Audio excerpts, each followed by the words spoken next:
Olá, bom dia. Hoje eu vou falar do tema impermanência. Impermanência no mundo fenomenal, no mundo que a gente vive em três dimensões, nada mais é do que a constante mudança de tudo. Tudo muda, nada é impermanente. Tudo está em constante transformação. Uma coisa nasce, dura, morre, desaparece, se transforma numa outra coisa que vai nascer e vai ter esse ciclo contínuo de vida e morte, tá? E nós também, eu não posso falar, não tem como falar da impermanência sem falar da morte, porque tudo que aparece desaparece, tudo que nasce morre. Então, dessa forma, se tem uma coisa que é quase permanente, é a existência samsárica nesse mundo fenomenal. É a nossa roda infernal, como dizia o Buda, que é a roda infernal do Sansara, que é o constante nascimento, envelhecimento e morte e renascimento nesse mundo fenomenal, nessa vida. A gente nasce, morre e renasce. Isso é o Sansara. A única coisa que é permanente é a nosso ser espiritual, é a nossa mente búdica, tá? É a nossa mente pura de Buda. Isso é eterno, tá? Infinito e imortal. O resto é orgânico e tudo desaparece. Tudo que aparece, desaparece. Então, a gente tem que perceber que a gente tem que ver nesse mundo fenomenal para não ter sofrimento, ter pouco sofrimento, viver bem. A gente tem que ter prazer na vida. Apesar de saber que a gente vai morrer, a gente não pensa muito na morte aqui no Ocidente, né? Mas não de uma maneira negativa, que ficar pensando o tempo todo na morte e com sofrimento porque vai morrer. Não, para entender simplesmente que é um processo natural da vida. A vida é morte, a morte é a vida, tá? E dessa forma, a gente tem que viver bem, tem que entender que tudo nesse mundo acaba. Então a gente não tem que ter apego e tem que ter prazer nas pequenas coisas da vida. Saber aproveitar a vida e viver bem mesmo nesse mundo em constante transformação, tá? E para a gente fazer isso, a gente tem que entender que a gente está aqui passando por uma evolução espiritual. E a gente leva a nossa contínua mental dessa vida para uma nova vida. Quando a gente renasce em outro corpo, em outra vida, a gente leva nosso contínuo mental e o nosso desenvolvimento espiritual dessa vida para outra vida, tá? Dependendo do momento do desenvolvimento espiritual da pessoa, a pessoa cada vez se afunda mais em problemas e dificuldades pelos karmas negativos que ela cria na vida dela. Ela faz tanta coisa errada e age de uma forma tão negativa e tão ruim para ela e para as pessoas, que ela vai cada vez se afundando mais. Esse tipo de pessoa, de alma, de vida nessa existência, ela sofre muito e ela vai sofrer mais ainda numa próxima vida, porque ela está gerando um karma negativo para ela, que ela vai vir num outro plano físico, numa outra existência, que o Buda chama de mundo dos espíritos famintos, que é o inferno, onde a gente vai ter um sofrimento extremo de tudo, exatamente tudo que a gente fez nas vidas passadas até o momento que caiu nesse plano físico inferior, tá? E lá a gente vai sofrer por muito tempo até evoluir de novo. Quando a gente acabou de queimar o nosso karma negativo de permanência naquele inferno, a gente sai dele e vai para uma outra atmosfera, para um outro nível espiritual, e ali continua a evolução. Então tudo depende do estágio de desenvolvimento da alma de cada um, tá? Quanto mais evoluído espiritualmente e elevada e pura for a mente do ser humano, ele vai nascer num renascimento, numa atmosfera e num nível espiritual mais elevado com menos sofrimento e mais aprendizado e mais desenvolvimento espiritual. Assim a gente vai desenvolvendo na vida, tá? Então, assim,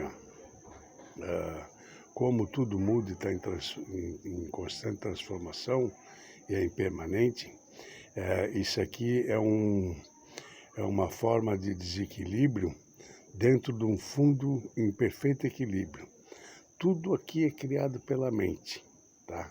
Através da projeção e acontecimentos dos nossos pensamentos no mundo fenomenal, da criação do mundo fenomenal.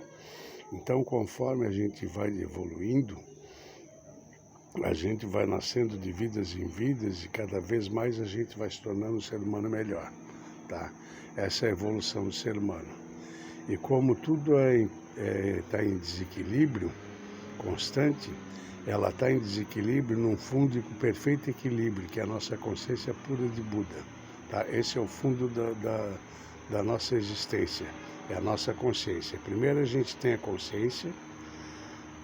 consciência cria a mente, que tem seus pensamentos, suas memórias, suas fantasias, suas ideias, e através desses fatores mentais e do pensamento, a gente projeta esses pensamentos e cria o mundo, tá? E dessa forma a gente vive essa vida em constante crescimento criação da nossa meditação. A nossa vida é uma criação da nossa mente de acordo com as nossas ações kármicas, com os nossos pensamentos. Quanto mais puro e elevado for o pensamento do ser humano, melhor vai ser a vida dele nessa vida e em vidas futuras. E nós podemos melhorar essa situação de sofrimento para diminuir o sofrimento e viver cada vez melhor. De que forma? A gente começa a acabar com os pensamentos negativos e impuros e criar pensamentos puros e elevados, tá? E positivos, que é através do karma do pensamento positivo. E assim a gente atinge um estado de espírito até a iluminação, até a nossa libertação desse mundo fenomenal. E quando a gente atinge a iluminação, a gente renasce num outro plano físico como um Buda. Buda, na verdade, tá? Não é uma pessoa. A gente se refere ao Buda como sendo uma pessoa. Mas, na verdade, Buda é um estado mental, é um estado de espírito, é um estado mental. Buda significa o desperto, que despertou, o que acordou desse mundo de ilusão, desse sonho louco que é a vida nesse mundo sensório, tá? Então, Buda nada mais é do que um estado da mente, tá? Um estado puro da mente. E quando a gente atinge esse estado de Buda, num plano superior, a gente não renasce mais num corpo físico. A gente vem para ajudar, a guiar e a iluminar o caminho das outras pessoas que estão nesse plano físico, nesse planeta, nesse momento atual, tá? Ou em outros momentos quando a gente conseguir a nossa iluminação. Então, basicamente, tudo depende das nossas atitudes. Se a gente age bem, a gente vai ter uma vida mais tranquila, mais feliz, com menos sofrimento. E se a gente age errado, age de forma errada, negativa, e prejudicando as pessoas e a nós mesmos e a natureza, a gente vai cada vez indo mais fundo no sofrimento humano, tá? E nessa e em outras vidas. E para a gente entrar no estado de pureza mental, a primeira coisa que tem que fazer é a prática da meditação. É prestar atenção para nós mesmos, deixar a atenção um pouco no mundo de fora das coisas externas e voltar nossa atenção para o nosso mundo interno, para a nossa mente, tá? E com atenção na nossa mente, observando os pensamentos, a gente consegue com o tempo de prática de meditação, silenciar a mente. Na verdade, a gente atinge a essência do nosso ser, que a essência do nosso ser é silêncio e paz. E dessa forma, cada vez que a gente medita e atinge esse estado de espírito de paz, a gente evolui aqui na Terra, porque a gente, quando sai da meditação, a gente mantém esse estado de bem-aventurança e isso influencia o nosso mundo à nossa volta. Harmoniza o nosso mundo, as coisas à nossa volta e influencia as pessoas de forma positiva. Isso nos ajuda também a termos atitudes benéficas para todo mundo, e para a natureza e para nós mesmos. Essa é uma das questões da evolução espiritual, é olhar para nós mesmos e evoluirmos através do nosso silêncio interior, da nossa paz. Tá ok? Bom dia para vocês. Namastê.